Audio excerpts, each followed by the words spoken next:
Hello and welcome to Real Men Feel. I'm your host, author, coach, and healer, Andy Grant.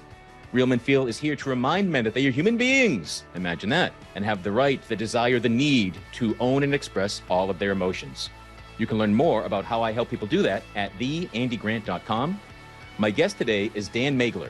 Dan is the mental health director for Paws for Patrick, a nonprofit organization dedicated to connecting young people with mental health issues to emotional support animals. He is also a school social worker, a therapist in private practice, and the host of the podcast, Not Allowed to Die, where he explores the dilemmas he sees clients facing in his work. Dan was one of the people that reached out to me in multiple ways and multiple times during what I now refer to as my dark months. When I finally read his messages, I was really psyched to connect with him. I've already been on his show, Not Allowed to Die. So glad to return the interview favor. So Dan, welcome to Real Men Feel. Thank you. I'm a big fan, so I'm very excited to be here. And this is just exciting to connect with your audience because, again, I think men connecting with their feelings and whatnot is just so incredibly important. So this is a thrill for me. Awesome. Cool. I love to make dreams come true. So let's start with some of the work you do. What's the range of age for the kids you deal with at school? Well, I work in a high school. So again, it's from, the youngest we'll ever have at the high school is 13 to, 19. The high school does service students up to 22 years old, but they're at a different program. And then in my private practice, I usually stay with the teens to people in their 50s or my current clients. And then with Paws for Patrick, we're generally helping people who are from 6 years old is the youngest in the families that we've helped all the way up. We've helped people as old as 89, but we tend to focus on young people, which we define as 26 and under generally is where our main focus is. And what got you interested in sort of mental health work and being a social worker and a counselor? Well, I have a lot of family with mental health issues. And so all growing up, whether it was, an aunt with schizophrenia, an uncle with bipolar or whatnot, it was just very natural for us to be discussing mental health things. And I always knew I wanted to help people, but I thought I wanted to do it by going into politics. And I worked on a couple campaigns and I thought, well, this is gross. I don't want to just worry about who's sitting where and donations for something. And so I got a job. I thought I wanted to be a lobbyist. So I got a job with a place called the Center for Violence Interruption. And I thought I was going to go down to Springfield in Illinois and lobby for better laws for gun violence and whatnot. But they said, we need you to go into Chicago public schools and work with kids who have been kicked out to teach them about socialization, like male socialization and how they learn and how that leads to violence. And so I did that and I fell in love with direct service and I've kind of really never looked back. So. Very cool. The politics part especially interests me. So you quickly realized it wasn't for you. Mm-hmm. In your brief period there, did you meet politicians that went into this to be of service and quickly realized that this isn't the way to serve? Or did you meet anyone with your kind of initial mindset? I met a couple of people like that, and I've met more people. The vast majority of people I was working with were people who started out idealistic in their college days and whatnot, and then quickly realized that it was all about fundraising. And it was really about organizing dinners, and it was about deciding like who was scratching whose back. And so, yeah, the people, it became a lot about logistics more than it was about issues. And I found that it was like, well, when do you get to actually work on the writing of a law or helping anybody? And that part is there too sometimes. But for the vast majority of the people I went to college with, or the guys who were older than me in my fraternity who had gotten into that life, they lost that connection pretty quickly. And it was more about, can I get on this next bigger campaign so I can be a staffer to this congressperson who's going places, as opposed to really caring about the issues. Yeah. Well, I'm glad you found your best avenue to be truly of service. Much better than setting up dinners and logistics. I hope so. And as I mentioned, your podcast is called Not Allowed to Die, which is really one of my favorite all-time podcast titles I've ever heard. Tell me the significance of that name. Well, as I always say on my podcast and to all of the students that I work with, I don't care what you do to get through the day. So unfortunately, a lot of the students I work with, they use drugs, they use alcohol, they engage in self-injury, and they can be very hard on themselves about that and self-blaming. And I'll say, I'm glad that you did whatever it took to get you here, because you're here now. And we want to make healthier choices as often as we can. But do whatever it takes to get you through. You're just not allowed to die. If I'm going to work with you, you have to be committed to staying alive and working on it. And that's sometimes a much tougher ask than we wish it was. I was actually referencing you just a few minutes ago. I had a student in my office, and she said, I wonder if I'm just always suicidal because, it's just always going to be this way.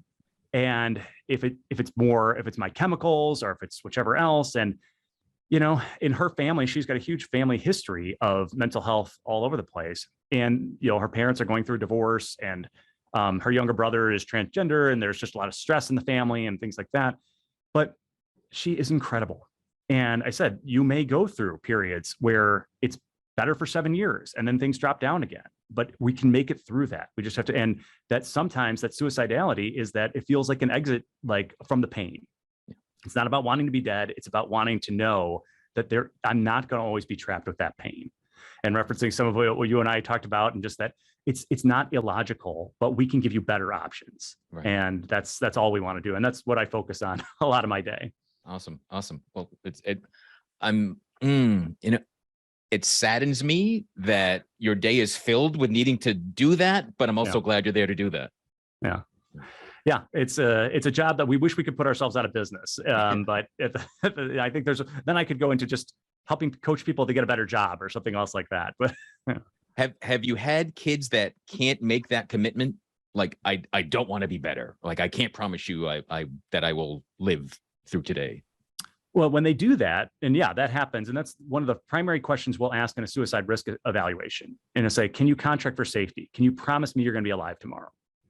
And if they give me a maybe, then that means we probably have to go to the hospital.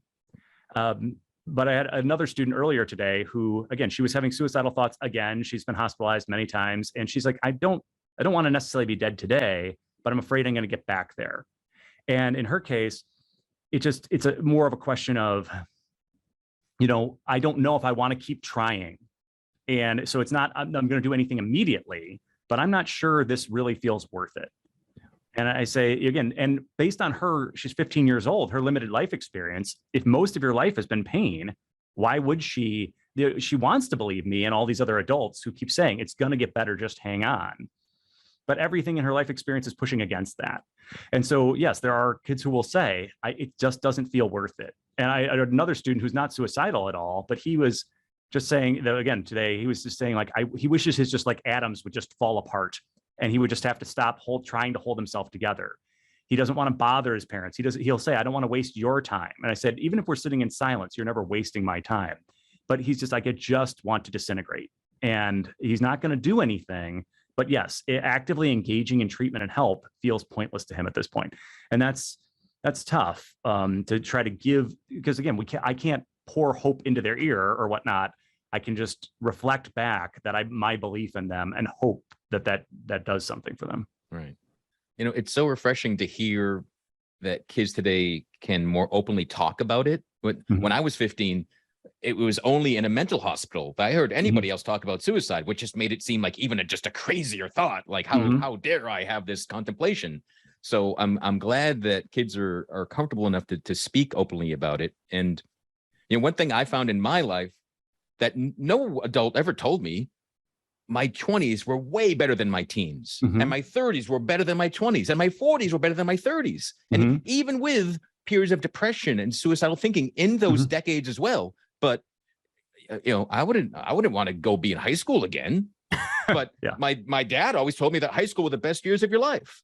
So I often, like, when I meet someone, a young person that's been like, well, good for you. High school's not your peak. That's right. One thing I can guarantee you if you feel like so horrible. So that's one possible way to spin it. But so I do that. I'll often say, hey, middle school for most, if I interviewed 180-year-olds, about the worst time in their life, it was probably middle school era. And then high school tends to be better than middle school. And just like you said, 20s can be better, 30s can be better. And so it doesn't, if you are peaking so often, we misremember. Our brain cuts out all the boring gunk. It remembers the highs and it remembers the lows. And so for people who had more highs than lows in high school, they kind of long for those highs. But the reality is the vast majority of high school is just, boring, a French test, trying to find someone to sit with at lunch. It's not terrible, but yeah, we can do better. We can do better than that. Yeah, cool. Now, are you ever allowed, would you ever talk to teenagers on your show? Yeah, I mean, it's something that it would either require, again, parent consent. And I've had a number of my students request to be on the show, and I'm just getting better with the technology to be able to sort of record with them. And so I have students that, particularly my transgender students or whatnot, who can share a perspective that maybe a lot of people aren't as familiar with, that I do want to get out into the world, because it's one thing hearing from me the dilemmas that my students are facing, but I think it means so much more to people to hear it from their actual voices. Yeah, for sure. Totally agree. So was there something specific that prompted you to start the podcast? I think I lost a friend of mine to a heart attack, and I did his eulogy. And in doing his eulogy, I was asking everyone there to write letters to his children about, what stories they remembered, things that they did. And I thought to myself, I actually have some heart issues. And I thought, people have often told me to write a book or whatnot, but frankly, a lot of people don't read these days. So I thought, well, as kind of this podcast is a bit of a love letter to my children, that if they ever wanted to hear my voice or my thoughts on anything, so I hope other people are getting something out of it. But every recording to me is saying, like, here's a little of the way Dad's thinking about things, that if they were to lose me tomorrow, they could look up, oh, what did he think about cognitive behavioral therapy? Or some of the topics would be more interesting and less interesting than others. But I think that's what got me kickstarted. And it's time to do this. And plus, I am a podcast junkie. I'm subscribed to 85 podcasts, and I listen to quite a few of them. I listen to 2.5 times speed. So when I hear your voice, it's often going a lot faster than it is in like right now. Wow. I mean, I feel like I talk too fast at normal speed sometimes, so I can't imagine me double speed, but good for you to keep up with all that.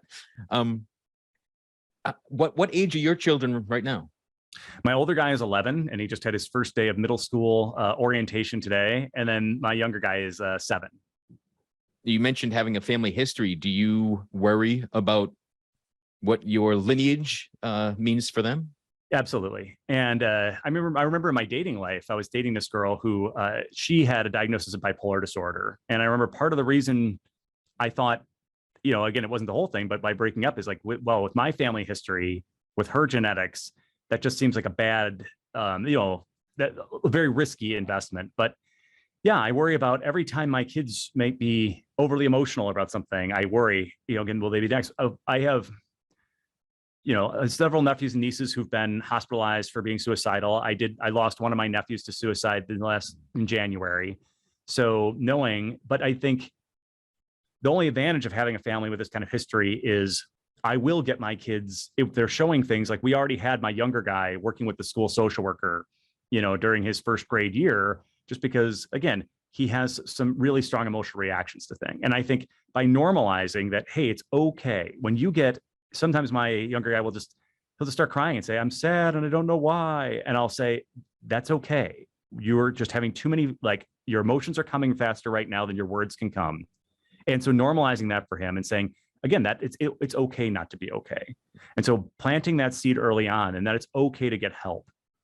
I'm hoping that will be the key to, they may always have some challenges, and reframing this idea that whatever we think of as a weakness can be our superpower. Mm-hmm.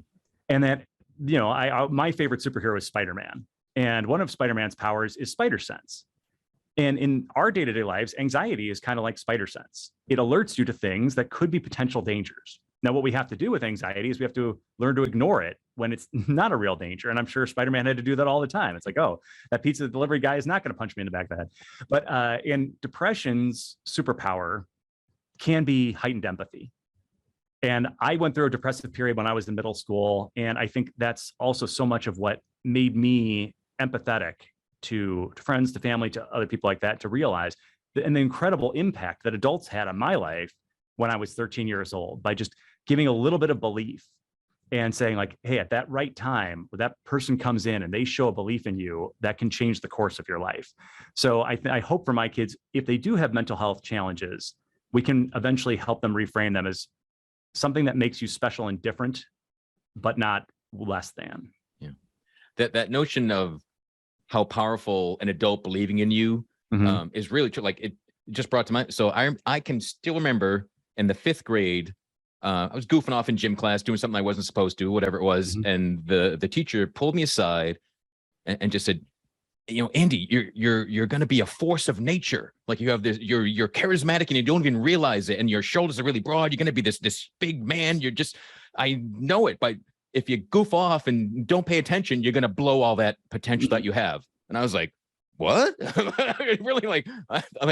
I just felt like this fat, uncoordinated kid. I'm just trying to hide and not be noticed in the gym class. And he's talking about how I'm like my physical stature is intimidating and like, wow. But I've never forgot that. So, such a casual comment, but it's someone taking the time to look a child in the eyes and say something good, something positive, something hopeful about the future. Yeah, it can just be a tremendous impact. Now, you mentioned contracting for safety earlier, and I want to kind of get back to that. And I know what that means because I've lived through many of them. But for someone that's not familiar with that term, could you explain what that is?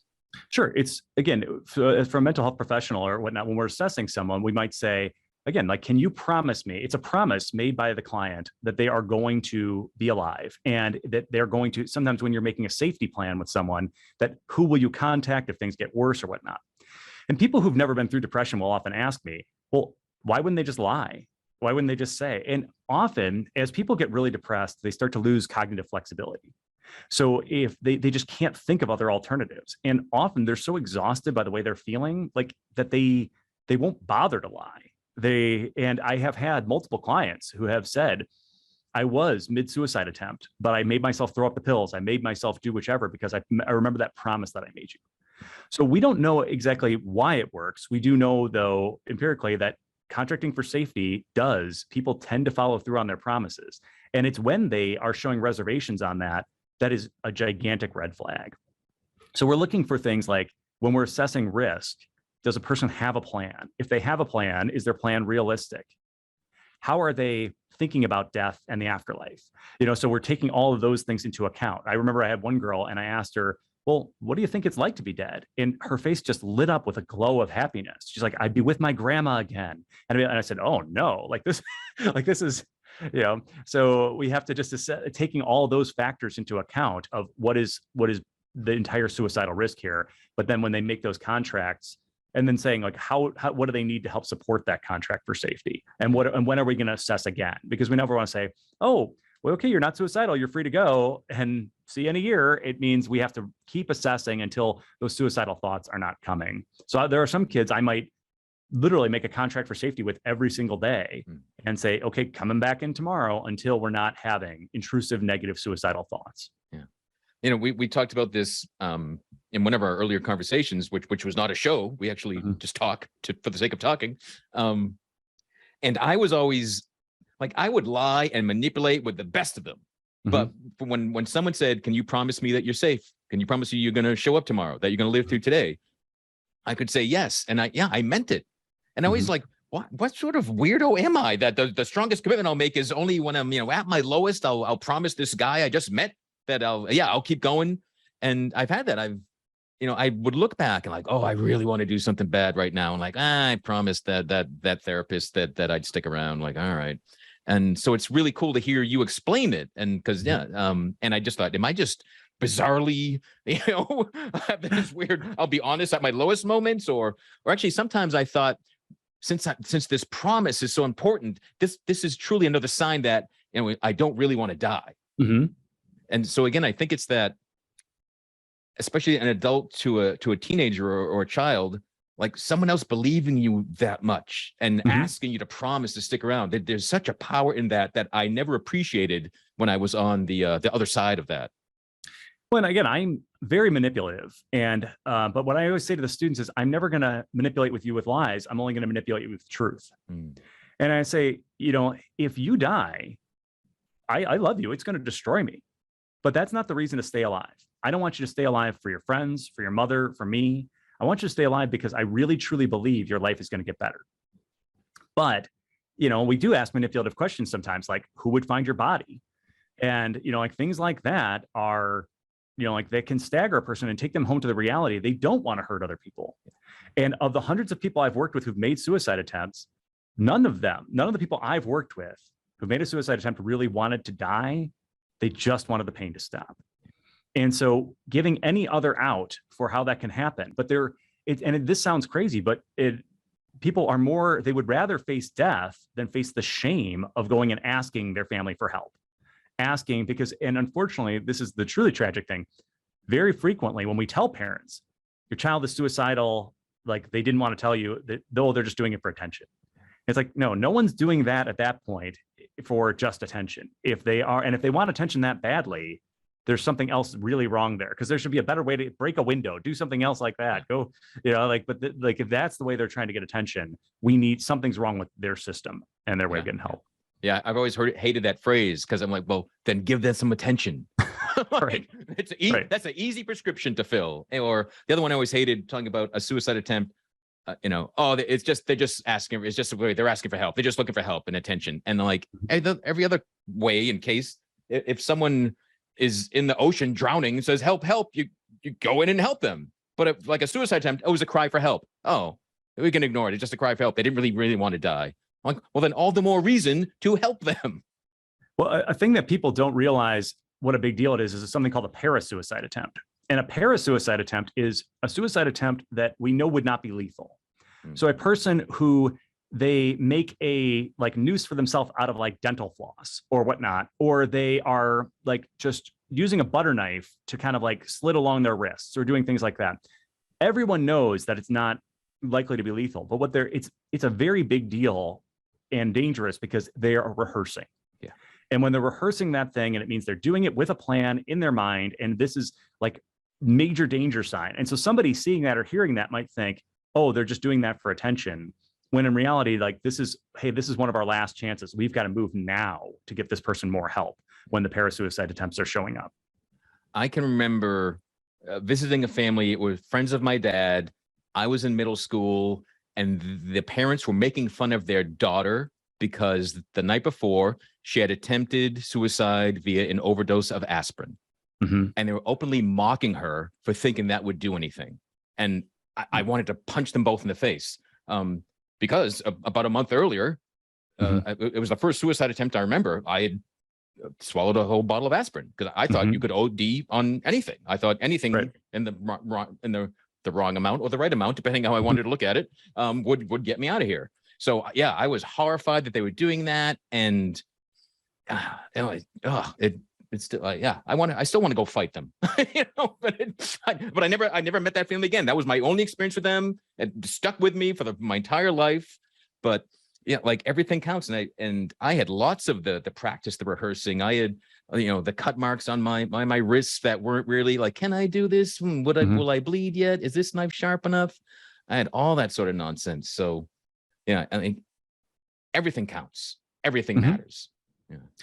Yeah. And so the diminishing of people's feelings. And again, I think that's what gets so many, men to internalize their feelings or express it through anger, as opposed to, because when the idea of being mocked for having feelings, for having, just this idea of indecision or whatnot, it makes a person say, forget it. I would literally rather die than be exposed myself to that shame and that ridicule. And so that's one of the things that we're pushing against with so many families, and giving families the education. Most families love their children, but unfortunately, they're more afraid of creating soft children who are dependent than they are of they're doing the things that their children might not survive to adulthood.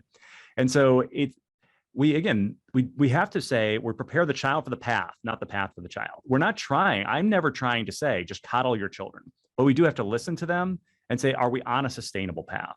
And are we doing things that are going to make this child feel like they can become an independent, healthy adult? And they have the skills to do that. And whenever we're belittling someone, we're diminishing them, that's not helping them to become an independent, successful, healthy adult. So in today's times of so much separation and almost civil war level of discourse, politically, socially, are you seeing more of that showing up in the lives of kids? Yeah, I think a feeling that just, for some families, like, okay, we're not raising a snowflake here. And, particularly for certain families, this idea of expression, even the term like political correctness. Well, when you say that term, you are saying things don't matter unless they affect me or the people that I care about. Because really, whenever something is politically correct, all we're saying is we want to give credence to other people's feelings and a different perspective and way of looking at things. So we only are, it's a matter of diminishment. Or I was listening to something, a podcast, Intelligence Squared, today about, is cancel culture toxic? But even this idea of cancel culture, it is diminishing this idea, just this saying, hey, people's feelings matter. If you can go through life without going out of your way to hurt people's feelings, try to do that. If you do, just apologize for and recognize it. It's not asking anyone to radically transform the way they're operating. It's just about an awareness. And so, but unfortunately, it's become somewhat political to just acknowledge. And we have had so many more kids since the pandemic come out as gender non-binary or transgender. And I think while kids were doing school over computers and things like that, and they could turn their cameras off, a lot more of them were able to explore, hey, I can be whatever gender I want. I can be whatever gender really impacts me. And so when we came back from the pandemic, it was like, flowers that sprouted overnight. The kids were everywhere. And it's just been interesting. So I'm seeing changes on, all over the place, but it creates a level of anxiety for kids, because anytime someone sees someone be judgmental about any other group, it makes them wonder, well, what might they say about me? So if I hear my family member and they're rallying, against Black Lives Matter or against anything else, hey, what if I expressed that I'm different in some other way? It doesn't feel safe. And it gives them this message. I have to just be quiet and hide who I really am, hide my feelings. Yeah. So that's hard. Yeah. Anytime someone is witnessing an other be blamed or shunned, then they imagine, oh, what if I'm another? Or realizing I know I am an other, but nobody knows it yet. And life isn't easy, but no. but it's worth living. Yes. And that's a huge, that took me decades to get. It really did. But that if I could enforce some class at every school system, it would be the your life is worth living class. But and I think if we view life as being unsuccessful if we're not happy, then lots of people are going to feel like they're unsuccessful. Life doesn't promise us happiness. Life promises us an experience. And I think the more we can say the ups and the downs, like when we go to a movie or a play, we would never go to a movie or play that was nothing but just happy snapshot. We want some drama, some conflict. I was asking a student today, is friction good or bad? And at first he was like, well, bad. And it's like, well, then we couldn't go anywhere. We need friction, but too much is wearing our skin off. It's terrible. So we're not supposed to be happy all the time. We're here for an experience. And once we can embrace that even the downs they're interesting. There's something different. Yeah. And so again, I would rather, when I was a coach, I would say I would rather lose a lacrosse game, 16-3 than win a baseball game 9-8, because I'd rather playing lacrosse. So that's like, even losing can be a memory. It can be an experience, and let's drink that up. Cool. So you have lots of cool ways that you're of service. So I want to move on to another one. So tell me about Paws for Patrick. What is that? So Patrick was my student, and during the pandemic, during May of 2020, he took his own life.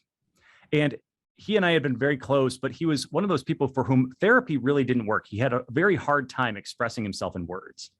When he was having a hard day throughout his high school career, he would just want to go home and be with his dog.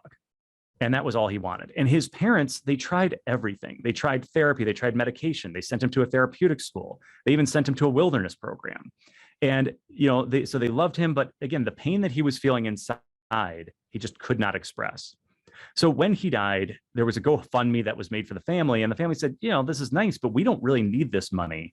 We want to do something with it to honor Patrick's memory and his legacy. And so they said, what again, really he cared about was animals and the impact that animals could have.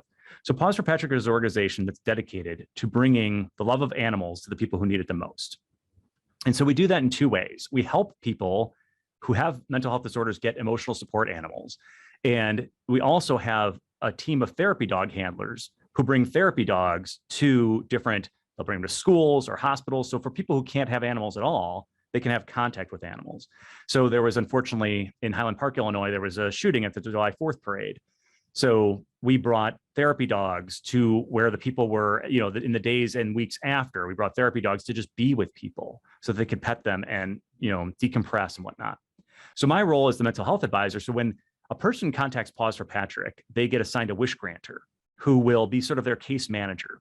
Some people need help getting an animal. So we can pay up to $500 to help a person acquire an animal. And then if they need training for that animal, and we're not talking about service dog training, we're talking about like general obedience type training, but we can pay up to $750 for them so that the dog isn't, you know, getting them kicked out of their apartment. It's not barking too much. It's not doing whatever. And then I, as one of the therapists in our team, might assess a person and then write an ESA letter so they can have that animal in their apartment or their college dorm or whatnot. And so again, our goal is just to help whoever needs it. Awesome. Yeah, so, and is this local to the Chicago area only, or how? No, so far we've helped people in 29 states, and you know, so we're actively recruiting volunteers and particularly therapists in all different states because, you know, technically people are supposed to be with telehealth. They've allowed some reciprocity in opening things up, but for example, California in particular, the therapist has to be in the state, you know, for the ESA letter to be valid. So I can't just necessarily do a ESA letter for someone in California, even though I'm a licensed clinician in Illinois. So, but yeah, so we're recruiting people and we help people all over. So they don't need to be in Illinois for us to help them out. Awesome. So Dan, I want to give everyone a chance to find out more information about you and the podcast and Paws for Patrick. So is there one place to go that covers that all, or what do we need to mention web-wise? I would say people should go to pawsforpatrick.org and find out more about Paws for Patrick. They can find my bio on there. And then if they are interested in the podcast, they can just Google search "Not Allowed to Die" podcast. And then it'll take, whether they listen on Apple Podcasts or whether they listen on Android, they'll find links to Stitcher, you know, whatever that is where they would like to listen and be able to rate it. But I would encourage, please, anybody to go to Paws for Patrick and spread the word about that, because we feel like there are so many young people who could truly benefit and who might be able to have, whether having a cat, a dog, whatever in their home, can make a tremendous difference in their mental health. Because no therapist is going to be there for you at 3 a.m, but your dog, your cat, when you wake up with a bad dream, they might be able to be there, and that can make all the difference in the world. Yeah, no, from personal experience, yeah, I guarantee that can make all the difference in the world. And yeah, I've survived many times, and you know, down to the moments that I didn't think I was going to get through due to a pet. So that's awesome. Before I let you go, Dan, one final question. Is there one thing that you wish more men knew? That their value as men it has to be determined by them. My favorite quote comes from Faulkner's The Sound and the Fury. And it's that each man is the arbiter of his own virtue. Meaning, you know, if the father is talking to his son and he's, you know, the son is trying to justify why he didn't stick up for his sister. And he's saying, hey, listen, if you did the wrong thing and you convinced me you did something right, what good is it? If you did the right thing and I don't believe you, it doesn't matter. You have to be able to look in the mirror and every day, like that's your only judge. And we have to stop setting ourselves an example of comparison to any other person. You have value every day just being on this planet. Your presence here is enough. Then if you do anything else to help another person, that's a bonus. But until you believe that, it doesn't matter. Stop trying to prove your manliness, your worth to anybody else. Once you can prove it to the guy in the mirror, everything else will take care of itself. Yeah, totally agree. Well, thanks, Dan. As always, I always love the conversations and all the ways of service and value that you are being and bringing into the world. And I want to thank everyone for joining us today. Wherever you are discovering Real Men Feel, please subscribe, follow, like, share, do whatever the thing is that's allowed on the platform that you're listening to. Post a review, a comment, share this with somebody. As always, you can reach out to me at realmenfeel@gmail.com. If you want to explore what your life might be like with more authenticity, book a free clarity call with me by visiting theandygrant.com/talk. And until next time, be good to yourself.